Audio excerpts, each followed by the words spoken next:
Inscription où c'est écrit en grec. Nous avons fait la lecture tout à l'heure. Donc là ça décrit le texte de Actes chapitre 17, lorsque Paul est celui qui est venu à Athènes et qu'il a fallu qu'il rende des comptes, en fin de compte, de ce qu'il expliquait aux Athéniens. Et on l'a amené donc à l'aéropage. C'est l'endroit qui est juste en haut des rochers. Et donc c'est là que Paul est celui qui a fait son discours. Et comme Paul était intelligent, et que les nouvelles religions étaient mal perçues aussi bien dans le monde grec que dans le monde romain, Paul, qui était intelligent, a fait le tour de la ville. Et comme il a fait le tour de la ville, il a vu une inscription au Dieu inconnu. Et l'histoire du Dieu inconnu n'était pas quelque chose de nouveau, car elle datait du 6e siècle avant Jésus-Christ, avec Épiménide.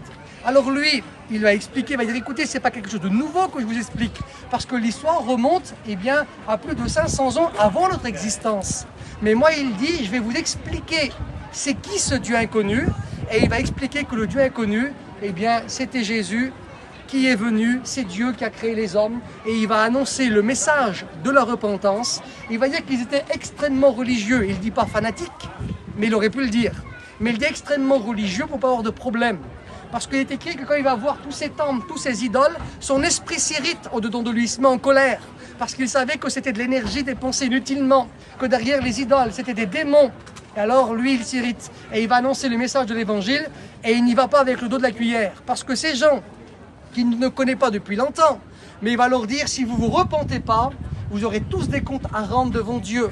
Et il déclare, acte 17, verset 31 de mémoire, que tous les hommes, il faut qu'ils ont à se repentir, car un jour, ils auront des comptes à rendre à Dieu, et que Dieu ne tient plus compte des temps d'ignorance. Ce qui veut dire qu'à partir du moment où on est au contact de l'évangile, on a un choix à faire.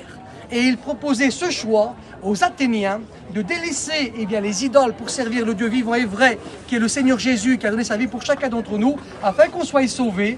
Parce que sinon, si on n'a pas Jésus dans notre vie, c'est la perdition. Donc Paul n'allait pas avec le dos de la cuillère, mais il les mettait directement devant les réalités. Sans Jésus, il n'y a pas de salut. C'est écrit en Actes chapitre 4 au verset 12.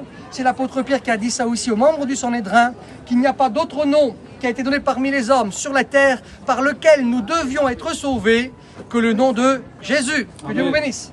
On se prend une photo. Santo!